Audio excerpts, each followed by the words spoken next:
जय श्री राम दोस्तों, मेरा नाम अभिषेक है और आज हम बात करेंगे महाभारत के उस विषय जो इस काव्य का सबसे न्यूनतम और क्रूर मनोवैज्ञानिक घटनाक्रम है जो एक स्त्री की कीमत पे खेला गया।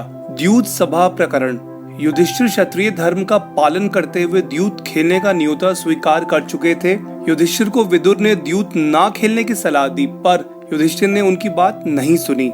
युधिष्ठिर अपना धन हार चुके थे और शकुनी ने उनसे पूछा कि अब वो क्या दांव पे लगाना चाहते हैं। युधिष्ठिर ने आगे द्यूत खेलते हुए पहले नकुल और फिर सहदेव को अपना धन बताते हुए दांव पे लगाया और वो उनको भी हार गए। शकुनी ने युधिष्ठिर को कहा कि तुम अपने माता के पुत्र भीम और अर्जुन से ज्यादा प्यार करते हो, तभी तुमने अपनी दूसरी माता माद्री के पुत्रों को दांव पे लगाया। युधिष्ठिर ने कहा कि हम भाइयों में ऐसा कोई फर्क नहीं है और उन्होंने पहले अर्जुन को दांव पे लगाया जिसको शकुनी जीत गए और उसके बाद भीम को दांव पे लगाया जिसको भी शकुनी ने जीत लिया। इसके बाद युधिष्ठिर खुद को भी हार गए। तभी शकुनी ने कुरु सभा को संबोधित करते हुए कहा, युधिष्ठिर तुम अपनी पत्नी को जो पांचाल की राजकुमारी है उसको दांव पे लगाओ और सब कुछ हारा हुआ वापस प्राप्त कर सकते हो। युधिष्ठिर ने द्रौपदी की तारीफ करना शुरू करा और उनकी सुंदरता, विशेषता और गुण बताते हुए द्रौपदी को दांव पे लगा दिया। युधिष्ठिर के शब्दों को सुन के सभी कुरु सभा के वरिष्ठ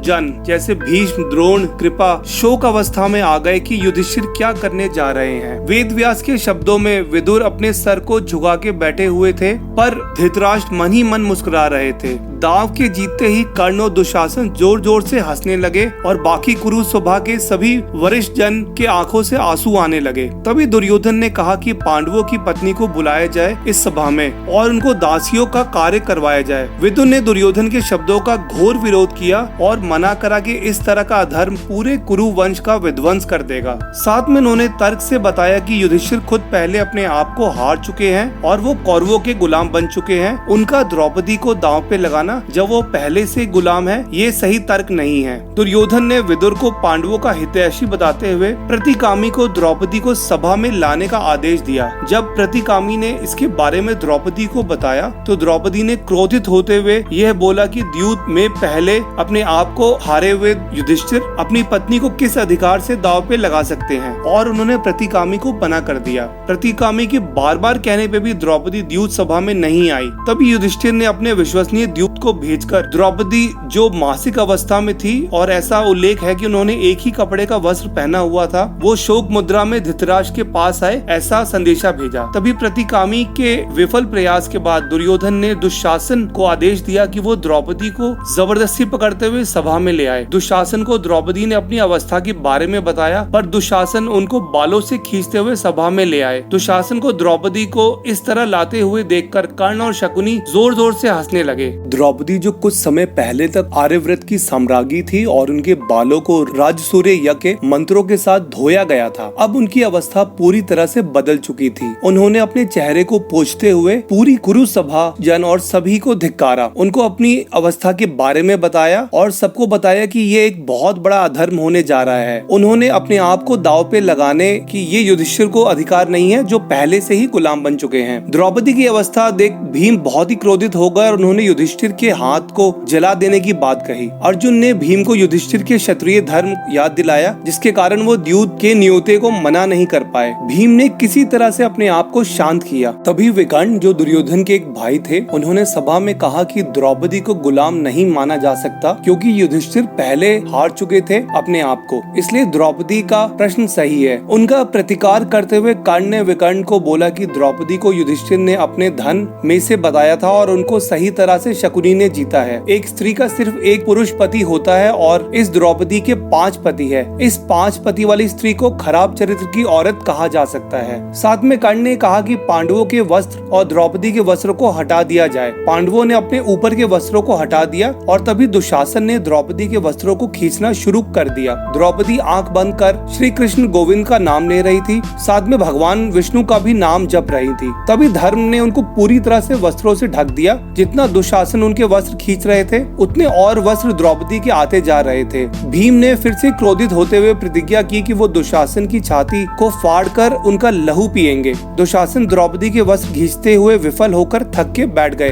तभी विदुर ने फिर से धृतराष्ट्र को धर्म की राह पे चलने को बोला और उनको एक पुरानी गाथा प्रहलाद और उनके पुत्र विरोचन की सुनाई। किसी ने विदुर को कोई जवाब नहीं दिया, पर कर्ण ने कहा दुशासन को कि द्रौपदी को दासियों के कक्ष में भेजा जाए। दुशासन वापस से द्रौपदी को पकड़ के दासियों के कक्ष में ले जाने लगे। द्रौपदी ने फिर से सभा को बोला कि किसी कुलवधू के साथ इस तरह का बर्ताव सही नहीं है। कैसे युधिष्ठिर पांडवों की पत्नी द्रुपद की पुत्री और वासुदेव की सखी को अब दासी माना जा सकता है। भीष्म ने धर्म और अधर्म का तर्क देते हुए इस सवाल पे कुछ ना बोल पाने की अपनी अवस्था बताई। तभी धृतराष्ट्र ने मुस्कुराते हुए कहा कि क्या भीम और अर्जुन बोल सकते हैं कि वो युधिष्ठिर को अपना स्वामी नहीं मानते और वह ऐसा बोल देंगे तो वो सभी लोग गुलामी से आजाद हो जाएंगे। भीम ने बताया कि युधिष्ठिर सभी भाइयों के स्वामी हैं और उन्होंने बताया कि युधिष्ठिर उनके बड़े भाई हैं। साथ में कहा कि वो धृतराष्ट्र के पुत्र का विध्वंस भी कर देंगे। तभी कर्ण ने कहा कि विदुर, द्रोण और भीष्म कुरु का यश नहीं चाहते। द्रौपदी के पति अब गुलाम बन चुके हैं और वो कौरवों में किसी को भी अपना पति चुन ले जो उनको दाव पे नहीं लगाएगा। दुर्योधन, जो कर्ण के शब्दों से बहुत खुश थे, उन्होंने भीम को खासकर और नीचा दिखाने के लिए अपने जांग से कपड़ा हटाया और द्रौपदी को अपनी जांग की तरफ इशारा किया। भीमसेन ने कहा कि जहां दुर्योधन अपनी जांग को दिखा रहे हैं उसी जंगा को वो तोड़ देंगे। विदुर ने धृतराष्ट्र को बार बार समझाया और फिर सियारों की आवाजें आने लग गई, पक्षियों की रोने की आवाज आने लग गई और वो आवाज तेज होती गई। धृतराष्ट्र को अब बुरे अपशकुन का अंदेशा होने लगा। फिर उन्होंने द्रौपदी को वरदान मांगने को कहा। इतना कुछ होने के बाद भी द्रौपदी ने सबसे पहले युधिष्ठिर को गुलामी से आजाद करवाया अपने पहले वरदान से, जिसको धृतराष्ट्र ने हाँ कर दिया। धृतराष्ट्र ने द्रौपदी को एक और वरदान मांगने को कहा।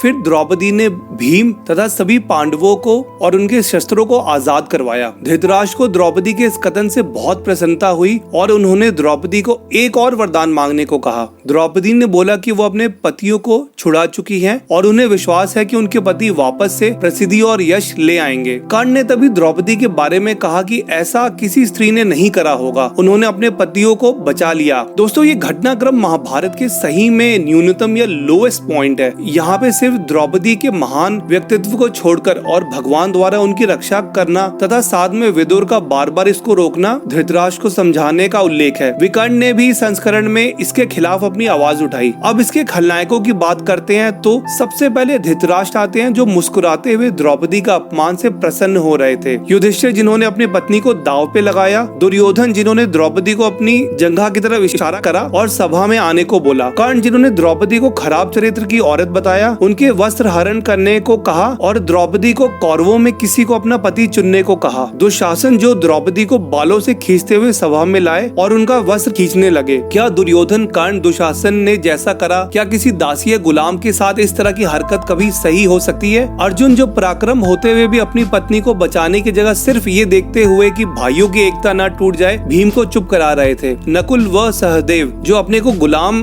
बन के चुपचाप अपनी पत्नी का अपमान देख रहे थे। द्रोण, कृपा, भीष्म, जिन्होंने सबको निराश किया और वो इसमें कुछ नहीं बोले। वैसे तो भीम ने भी द्रौपदी का अपमान नहीं रोका और ना उनको अर्जुन के कथन पे चुप हो जाना चाहिए था, पर भीम के उठाए हुए कदम ये बता सकते हैं कि द्रौपदी के अपमान से वो सबसे ज्यादा दुखी थे। तभी उन्होंने दुर्योधन, दुशासन को मारने की प्रतिज्ञा ली। इस घटनाक्रम का पूरा विश्लेषण मैंने KMG महाभारत के सभा पर से करा है। हो सकता है कि इस पे काफी लोग अपने प्रिय पात्रों को बचाते हुए उन्हें क्लीन चिट दें, क्योंकि ज्यादातर लोग महाभारत को उतना ही समझते हैं जितना उन्होंने टीवी सीरियल में देखा है। इस द्यूत सभा एपिसोड में द्रौपदी को छोड़ दिया जाए तो सभी लोग धर्म की राह पे विफल हुए। कौरवों में दुर्योधन, दुशासन, द्रोण, भीष्म सबको मृत्यु मिली। युद्ध से पहले कृष्ण और कर्ण संवाद में कर्ण ने श्री कृष्ण को बताया कि उनसे अधर्म हुआ था और वो युद्ध में मारे जाएंगे, और वो मारे भी गए। युधिष्ठिर ने भी इसको अपनी गलती माना तथा उनको और पांडवों को 13 साल का वनवास मिला। और कुरुक्षेत्र युद्ध, जिसको एक तरह का इंग्लिश का वर्ड में पायरिक विक्ट्री, जिसका मतलब होता है कि जीत, जिसमें बहुत सारा नुकसान मिले,